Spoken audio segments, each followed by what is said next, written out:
Welcome back. इस video के अंदर हम लोग एक एक्चुअल डेटाबेस क्रिएट करके देखने वाले हैं, उसी के साथ और कुछ बेसिक कमांड्स जो मैं आपको इस वीडियो के अंदर बताने वाला हूं। तो सबसे पहले हम लोग स्टार्ट करते हैं यहाँ पे पीजी एडमिन को, यानी कि हम यहाँ पे डेटाबेस को एक्सेस करेंगे। जैसे यहाँ पे ये ओपन हो जाता है तो मैं आपको 3 वेज बताने वाला हूँ जिससे आप एक डेटाबेस क्रिएट कर सकते हो और डेटाबेस के अंदर टेबल भी क्रिएट कर सकते हो।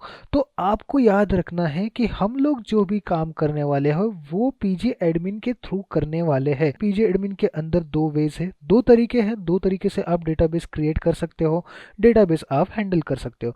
एक तरीका है जो आप यहाँ पे सर्च कर सकते हो, एसक्यूएल शेल। तो एसक्यूएल शेल को कैसे एक्सेस करना है मैं आपको जस्ट बताऊंगा यहाँ पे, और एक सिंपल कमांड से डेटाबेस क्रिएट करके दिखाऊंगा। जो भी ऑपरेशन आप यहाँ पे पीजी एडमिन के थ्रू कर सकते हो वो सभी ऑपरेशन आप यहाँ पे एसक्यूएल कमांड के थ्रू भी कर सकते हो, बट ये थोड़ा सा डिफिकल्ट हो जाता है, ये थोड़ा सा आपको मैन्युअली टाइप करना पड़ता है, उसी के साथ यहाँ पे थोड़ी सी कॉम्प्लेक्सिटी बढ़ जाती है, तो इसको मैं अभी प्रेफर नहीं करूंगा। वंस आप यहाँ पे एक प्रॉपर डेवलपर बन जाए, आपको यहाँ पे प्रॉपरली डेटाबेस हैंडल करना आ जाए, तो आप इस एसक्यूएल शेल कमांड को भी सीख सकते हो। और मेरी रिकमेंडेशन ये है कि आप पीजी एडमिन के थ्रू डेटाबेस के ऑपरेशंस करना सीख जाए तो इसके बाद एसक्यूएल शेल से भी करना चाहिए आपको। तो नेक्स्ट थिंग के ऊपर आते हैं। अभी यहाँ पे मेरा डेटाबेस ओपन हो चुका है। हो सकता है आपने जब फर्स्ट टाइम डेटाबेस ओपन किया हो तो यहाँ पे कुछ इस तरह का ऑप्शन आ जाए जहाँ पे आपको आपका पासवर्ड पूछ लिया जाएगा। तो पासवर्ड आपको मैंने पहले बताया था कि आपको लाइफ टाइम के लिए याद रखना है, तो मैंने पासवर्ड इंटर कर लिया और यहाँ पे मैं लॉगिन कर चुका हूँ। तो आप यहाँ पे देख सकते हो, मैंने लास्ट टाइम आपको बताया था कि यहाँ पे एक डेटाबेस ऑलरेडी क्रिएटेड है। इसके अंदर आप देख सकते हो पोस्टग्रेस डेटाबेस यहाँ पे ऑलरेडी एक क्रिएटेड है, दैट्स ओके। अब इसको अगर मैं शेल कमांड के थ्रू एक्सेस करना चाहूँ तो मैं कैसे कर सकता हूँ? यहाँ पे आपको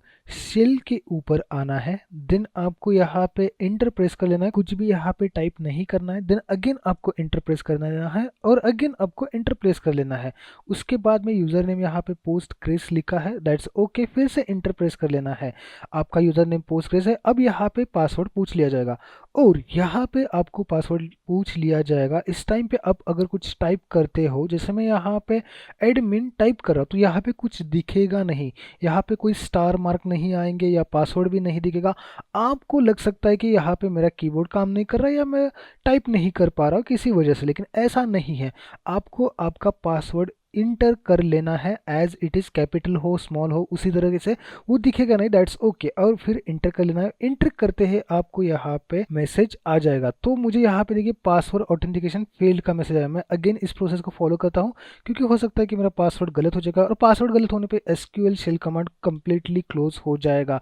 आपको यहाँ पे रिस्टार्ट का ऑप्शन एक ही है कि आप अगेन जाके यहाँ पे रिस्टार्ट करो। That's good. अब मैंने पासवर्ड इंटर किया एंड मेरा यहाँ पे लॉगिन हो चुका है। आप यहाँ पे देख सकते हो Postgres is equal to hashtag, मतलब कि हम पोस्टग्रेस डेटाबेस के अंदर है और ये यहाँ पे इंडिकेट कर रहा है। That's okay. इतना आपको समझ में आना चाहिए कि एसक्यूएल कमांड के थ्रू आपको कैसे एक्सेस करना है। हम ज़्यादा कुछ तो यहाँ पे देखने वाले नहीं है, लेकिन हम लोग एक सिंपल डेटाबेस तो क्रिएट करके एटलीस्ट देखेंगे, क्योंकि आगे जाके आपको ये सिंपल जो कमांड है उनका एग्जीक्यूशन आपको समझ में आ जाए। तो यहाँ पे इसको मैं करता हूँ मिनिमाइज। अब आता हूँ यहाँ पे डेटाबेस के ऊपर, ये मेरा डेटाबेस है। अब यहाँ पे मुझे चाहिए कि और एक डेटाबेस मुझे क्रिएट कर लेना है। जैसे आपका यहाँ पे एक सर्वर है तो सर्वर के अंदर मल्टीपल डेटाबेसेस हो सकते हैं। हो सकता है कि आपका डेटाबेस 1 हो, डेटाबेस 2 हो, डेटाबेस 3 हो, और उसी के साथ उसके अंदर टेबल्स हो सकते हैं। तो टेबल जो होते हैं वो भी मल्टीपल हो सकते हैं, जैसे हम लोगों ने ऑलरेडी बताया था। अब यहाँ पे थोड़ा सा गौर करते हैं कि डेटाबेस क्रिएट करने के लिए आपको एक कमांड की जरूरत है, वो है क्रिएट डेटाबेस डीबी नेम। ये एक कमांड से क्रिएट कर सकते हैं। सेकेंड चीज है यहाँ पे हम उसे मैन्युअली भी क्रिएट कर सकते हैं। तो पहले हम देखेंगे कि इसको मैन्युअली कैसे क्रिएट कर सकते हैं। तो आपको यहाँ पे डेटाबेस के ऊपर आना है, राइट क्लिक कर लेना है, क्रिएट के ऊपर क्लिक कर लेना है, डेटाबेस। इसके ऊपर क्लिक करते ही आपका यहाँ पे डेटाबेस का नाम पूछ लिया जाएगा। तो मैं यहाँ पे लिखूंगा फर्स्ट DB डेटाबेस एंड इसको सेव करूंगा। सेव करने से पहले यहाँ पे डेफिनेशन होती है, अगर इसमें आप कुछ चेंजेस करना चाहते हैं फ्यूचर में तो कर सकते हैं। सिक्योरिटी लेवल होती है, कौन से यूजर को एक्सेस देना है नहीं देना है, वो सब चीजें पैरामीटर्स होते हैं। तो उसके बाद यहाँ पे एसक्यूएल जो टैब है इसके अंदर आपका जो यहाँ पे आपने ऑपरेशन परफॉर्म किया, राइट क्लिक करके उसकी क्वेरी लिखी जाएगी ऑटोमेटिकली। तो ये जो क्वेरी है वो क्वेरी हम मैन्युअली भी लिख सकते हैं और हम लोग ऐसे राइट क्लिक करके भी कर सकते हैं। अब मैं अगेन यहाँ पे जनरल के ऊपर आता हो, कोई प्रॉब्लम नहीं है, आप किसी भी टाइप के ऊपर हो, आपको बस सेव कर लेना है। सेव करते आपका यहाँ पे डेटाबेस क्रिएट हो चुका है।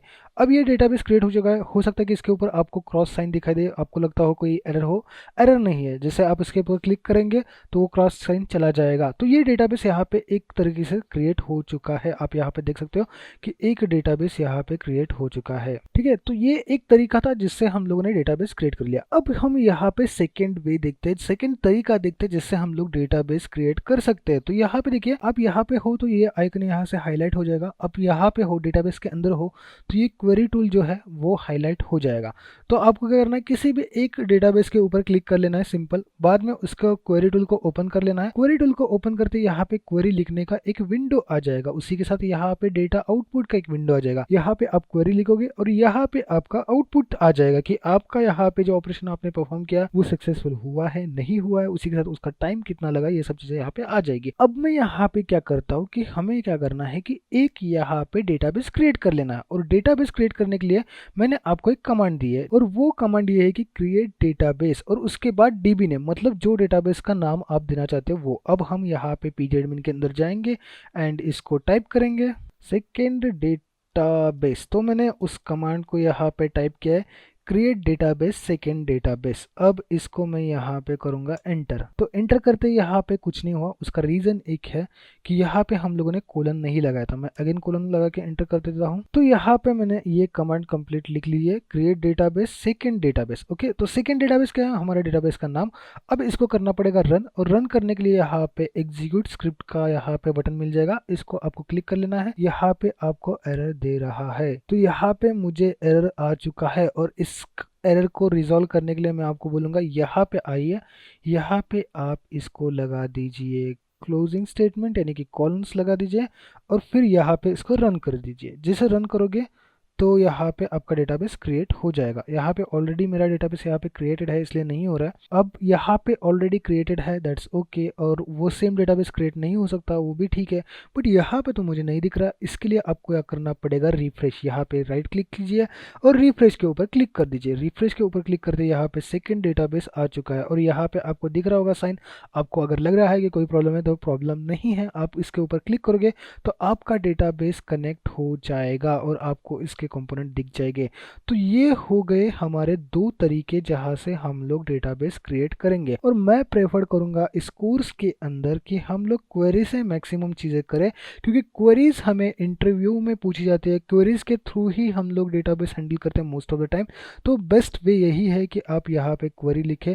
जब यहाँ पे कॉम्प्लेक्स क्वेरीज आ जाएंगी तो आपको क्वेरी लिखना ही इंपॉर्टेंट हो जाएगा। तो क्वेरी लिख के हम लोग प्रैक्टिस करते ही यहाँ पे डेटाबेस क्रिएट कर लेंगे। अब इसी सेम चीज को हम लोग क्या करेंगे कि SQL शेल कमांड के थ्रू करके देखेंगे। तो मुझे क्या करना है, यहाँ पे क्रिएट डेटाबेस कर लेना है। तो अब हमें क्या करना है कि थर्ड डेटाबेस क्रिएट करना है। तो मैं यहाँ पे क्रिएट डेटाबेस एंड नाम दूंगा थर्ड DB। इसके बीच में आप स्पेस नहीं देख सकते, कोलन लगाऊंगा, एंटर करूंगा, तो यहाँ पे मैसेज आ चुका है क्रिएट डेटाबेस। अगेन यहाँ पे तो अभी तक नहीं दिखेगा क्योंकि आपको पता है रिफ्रेश करना पड़ेगा। मैं रिफ्रेश कर रहा हूँ। रिफ्रेश करने के बाद आप यहाँ पे देख सकते हैं थर्ड DB करके एक डेटाबेस क्रिएट हो चुका है। मतलब जो कमांड आप यहाँ पे यूज कर रहे हो वो कमांड आप यहाँ पे SQL सेल के अंदर भी यूज कर सकते हो। तो SQL सेल कमांड का यूज करके भी आप यहाँ पे ऑपरेशन परफॉर्म कर सकते हो, लेकिन हम लोग उसको अभी इनिशियल स्टेज में प्रेफर नहीं करेंगे। तो इसको भी मैं यहाँ पे कनेक्ट कर लेता हूँ।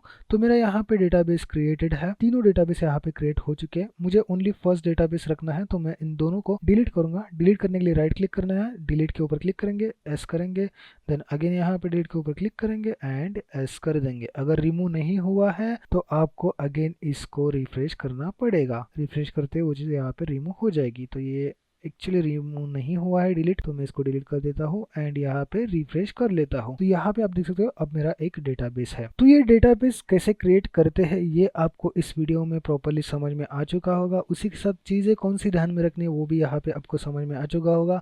नेक्स्ट वीडियो के अंदर हम यहाँ पे करेंगे एक टेबल क्रिएट, और तब तक आपको ये डेटाबेस क्रिएशन का प्रैक्टिस यहाँ पे कर लेना है। तो चलिए इस वीडियो में इतना था, मिलते हैं नेक्स्ट वीडियो में।